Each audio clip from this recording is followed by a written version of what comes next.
Hey everybody, Tina Campbell, the New York Regional Partner of Master Networks. We're a national networking organization, and we're talking to our members, and we're doing these lunch and learns in order to help people like entrepreneurs, business owners, and leaders to grow and pivot during this difficult time. And I'm hoping beyond, and I'm finding that so much of what we're discussing really is going to stand the test of time. One of the things that we want to do with these lunch and learns is to relay tips and tactics, and trying to help people to get to their new norm, transitioning. So today, I'm really lucky. I have a friend of mine who is Dani Gowen, and she's going to be talking about working remotely and what the best practice is. Hey, Dani, how you doing? Great. How are you today, Tina? Great, thank you. Thanks for coming. I really appreciate this because this is so timely. And if you'll tell us a little bit about your background, because I've heard it and I know how you are a thought leader in this topic. So tell us why you are. Okay. Thanks, Tina. So again, I'm Dani. I've been around in the workforce for a while, several decades actually. So over the past, I'll say 30 years, I've been in leadership and management roles. I've been in training and development, professional development, primarily in the IT arena. I've worked as a senior IT manager. 20 years ago, we were all face to face, but in more recent consulting jobs that I've had working in IT, I've had to manage a remote workforce globally all over different parts of the world. So that brings in a lot of issues. So right now what we're dealing with, I thought it was appropriate with the COVID-19 virus to ensure that people who do have to work remotely, who never did before, can benefit from the experience that I've had and best practices in general that people have shared throughout, the past few decades. So that's what I hope to bring Great, to you today. great. Thanks, Dani. I know you wanted to share your screen. Yeah, so let's get started. I prepared a PowerPoint. Excellent. I And love PowerPoints. let me get that together here for you. And it's not at the beginning, so let me fix that for you. No problem. There it is. And I will blow it up so that it's as big as possible. If you hit Uh, slide share, yeah, there you go. okay, so I'm with a company currently called Acavale Technologies. We're an IT service provider. We also have remote workers. So I'm sharing these best practices. My topic today is called Working Remotely, Best Practices. The virtual workforce has actually been around for a while, like I said, just like me. It's existed for many years. Sometimes these people were called telecommuters. They were geographically dispersed. That caused people to have to work differently than face-to-face in a brick and mortar work site. Many businesses and organizations that I've come across in my travels across the country over a decade plus of teaching classes and whatnot were eliminating brick and mortar and intentionally leveraging the use of modern technologies to save money and just have people who could do their work from home. So they might have been a fully remote workforce. I know some companies like that. And I know some hybrid places where they have people come to the site. Some people work remote. People who work remote have an option to go to the site. So that's a mixture. And then worldwide, work from home, the surge began this year, as you know, due to the COVID-19 and trying to stop the spread. Unfortunately, many among us are working from home and are desperately in need of some advice. So best practices are always a good place to start. Yep. Some of these ideas may apply to you. So the three main areas that we're going to be talking about today are set up your workspace, stay connected to each other, and manage your time and your own personal well-being. These are some critical things to think about. So first up is your physical space that's virtual to others, but it's physical for you. It's in your home, it's in another office location, it's in somebody else's house where you happen to be located. So the thing about this is to make sure that it works. Find a place that can be dedicated for you, some place that you feel comfortable, that you feel happy. Don't put yourself in a dungeon, in a dark space. Try to have it well lit, try to have it ventilated, try to have some of your things that you like to see around you. So that's a safe and secure place. It doesn't have to be a dedicated room. However, if you have a noisy environment, you might try to do that and have a closed door situation, or else train your family to leave you alone and your pets and everybody else. So minimum distraction and disruption. That's about your pets and your family. However, you can be your own worst enemy and interrupt yourself. We'll talk about that one later. Also a place for your materials and equipment. If you're anything like me and all the different jobs and hats I wear with what I do, I have books, I have papers, I have different laptops, different computer systems. So you want to be as organized as possible and tell your family for the time being, this section, this table, this desk, this cupboard is for me and me only, so that you can have your own stuff for working from a remote location. That's a good point. Okay, so next you'll need to understand the connectivity that you'll need, because virtual means the use of the internet or some kind of a telephone line. Today, the telephone alone is not enough, and most people don't have real telephones anymore like I grew up with. So we're talking about internet connectivity, bandwidth, that kind of thing. So make sure you understand how to connect. You could be wireless, like you could have a laptop that's away from your internet equipment that comes into your home, and you're using a wireless network card, or you could be wired. The preference, if you have any low bandwidth or connectivity issues, would be to be wired, which means that you have your computer close enough, or you have a long, what's called a patch, an Ethernet type cable that runs over to your device. The other thing you may notice, I am using a hardwired headset because it is my preference. That also eliminates a connectivity issue. If I had a Bluetooth or a wireless headset, that's another point of failure. So use your best connection possible. If people are telling you that you're breaking up, flaking out, try a couple of those tricks that I just shared with you. Also, understand security. If you're working for a company and there's data compliance and protection, they will provide you with a secure way to route into your systems at the office. That's very important.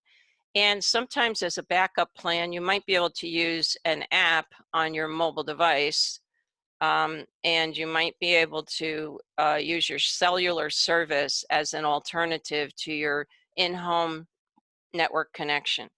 I've done that before. I teach online classes, and I have a software product that's supplied to me by the company that I do those classes for. And if my normal internet connection goes down, I can actually log in on my 4G or share my 4G service and tether it onto my laptop as a temporary solution. Excuse me, is that also considered a personal hotspot? Is that what you're talking about?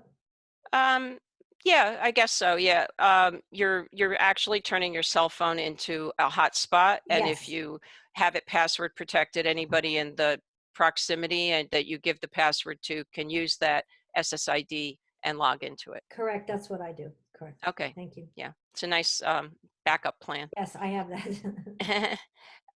Get your video ready. What's nice about video, as you know, we're using it today. I wasn't sure how this was going to work, but it's great that Tina's interacting with me. I thought I was going to be solo. So it's nice that she can ask questions. I can see her, she could see me. Um, Make sure, that you understand how your devices work, how your head appears in the frame.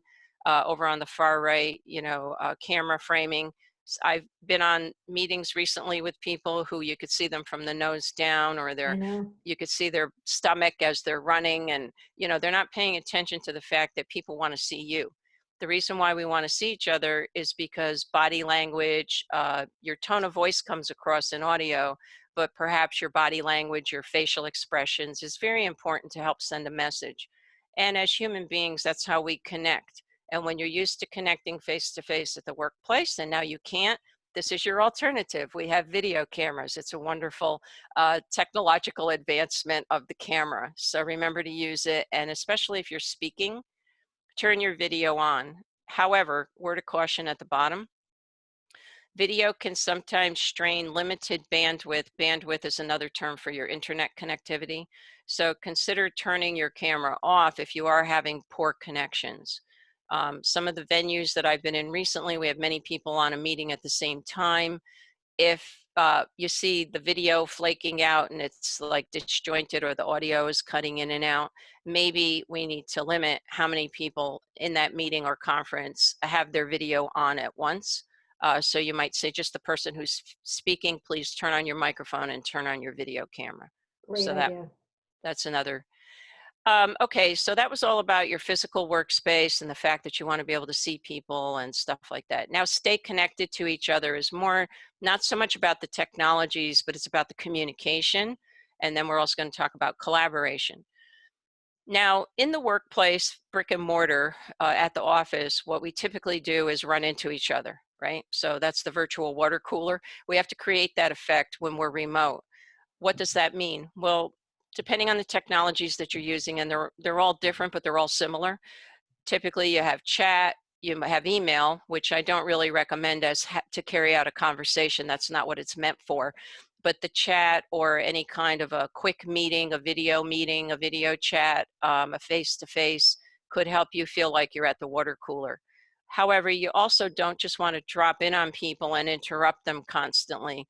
So there's a little more best practices later on that can help with that, by letting people know when you're available and they can let you know when they're available.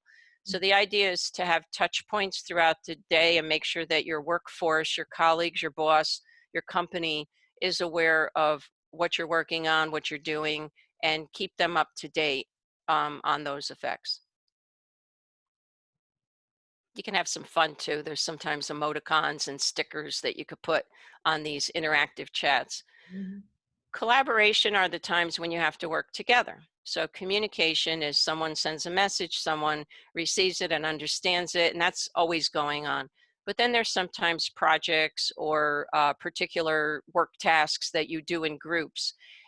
So if you're lucky enough to take advantage of a collaborative tool, for example, the one that I use and my company is a Microsoft partner is MS Teams. Um, it's a collaboration tool. So you may have files that you're sharing. You may be working on projects at the same time. It also allows you to converse through this mechanism with audio and video. You could be in a meeting and do that, or you could be just online working together. So figure out if you need that capability and what your company or what you can do as a small business owner to make that happen for you with your customers or clients.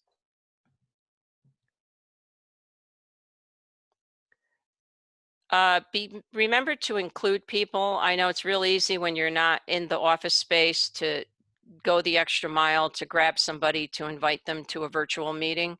But if you, let's say 2 or 3 of you are talking together, you're in some kind of an online meeting using different tools, and then you say, well, we'll tell Joe about this later. Well, why not have Joe come now? If Joe's available, click the button to invite Joe and have him come into the meeting with you. When you're in a meeting, whether you're face to face or whether you're virtual, and your video's on, you should have your video on so people know you're there. The one thing that's really awful is if you walk away to get a drink of water or the doorbell rings and then people are talking to you and you're not answering. That's not a good feeling. I've had that happen. So be present, be fully present, be an active listener, we call it in leadership and professional development classes that I've taught. And pause because there is a delay sometimes between if you ask a question and then you don't hear anything for 3 seconds, you have to wait longer than that. So always give a little bit of a pause, like maybe up to 10 seconds. Some programs will tell you up front there's a 15-second delay, like if you're doing a broadcast live kind of thing.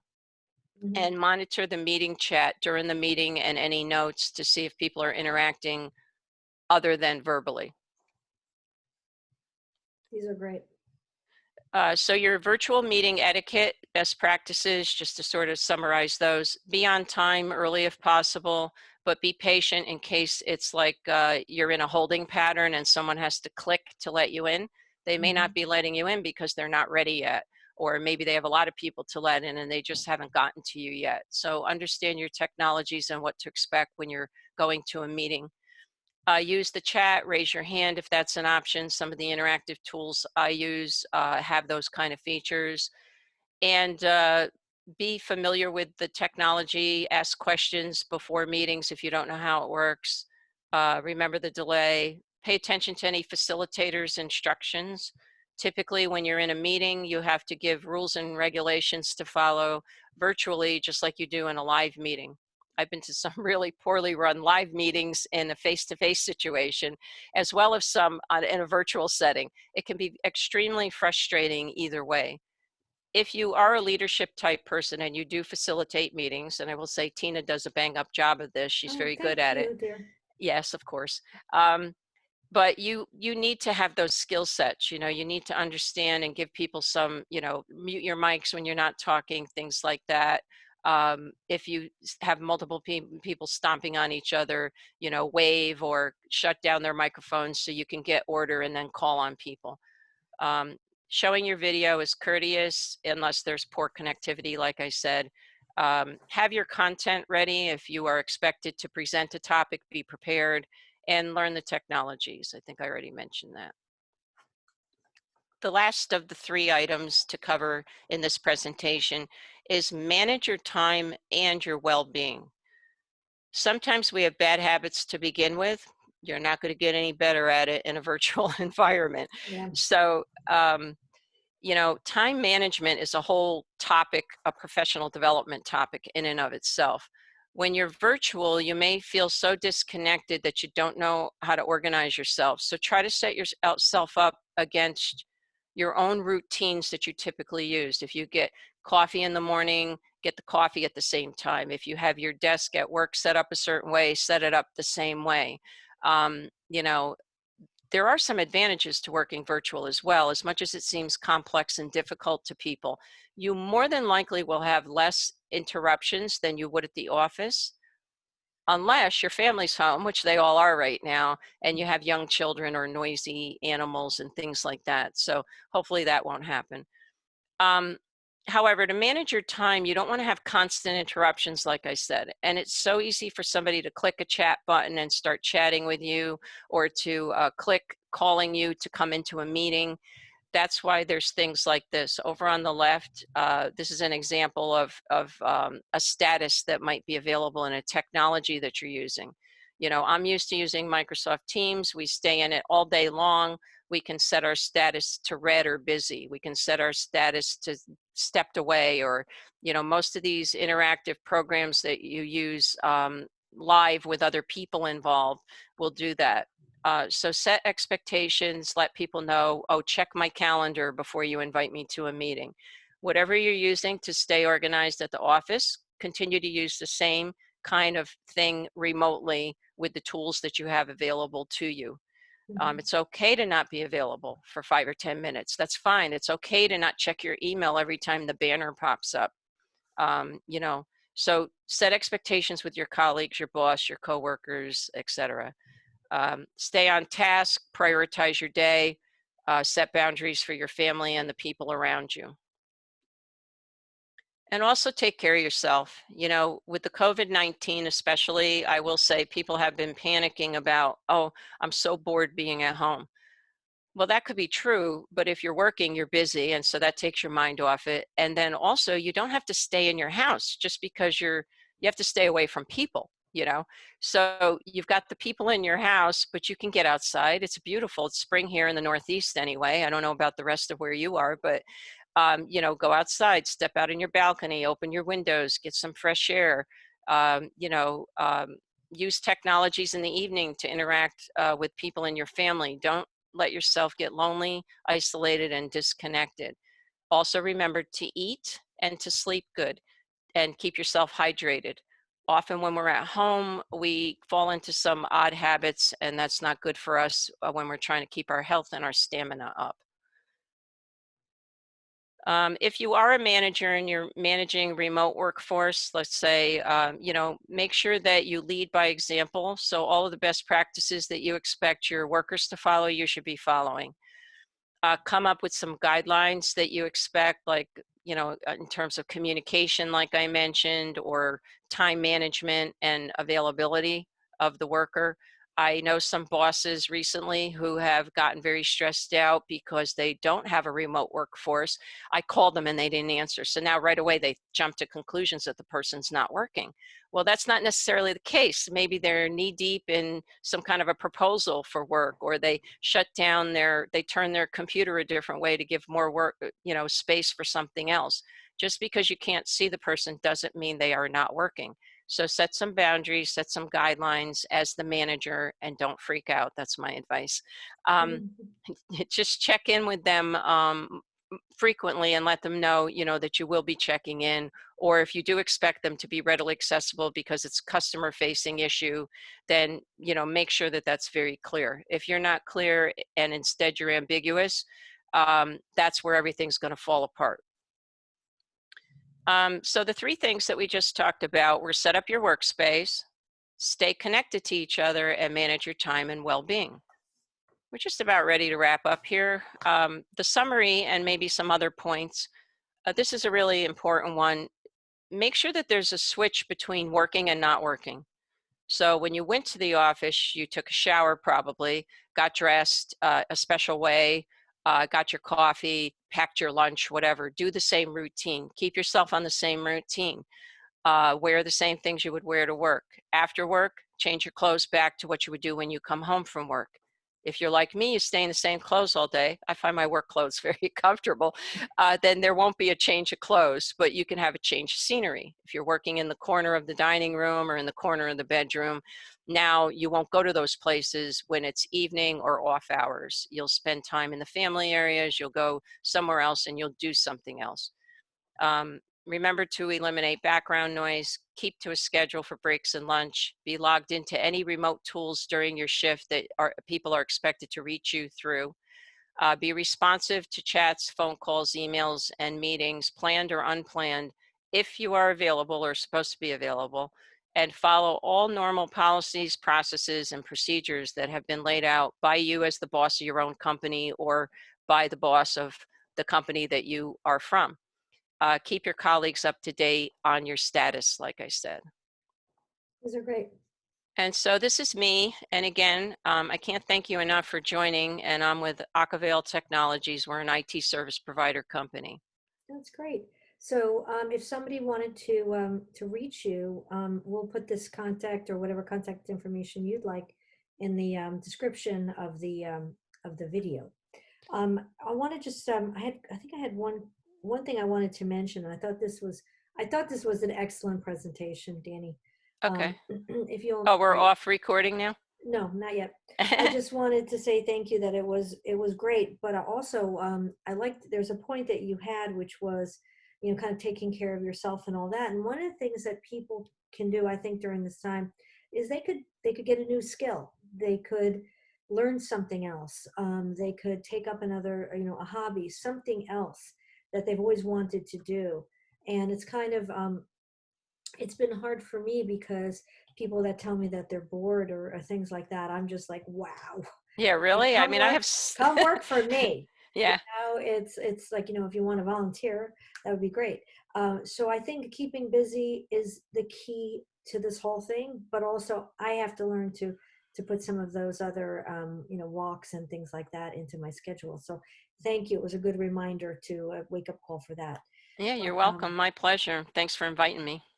you did a great job on the presentation, and we all really appreciate the time, obviously, that you took to put it together. It was great. So Okay. thank you so much. You're welcome.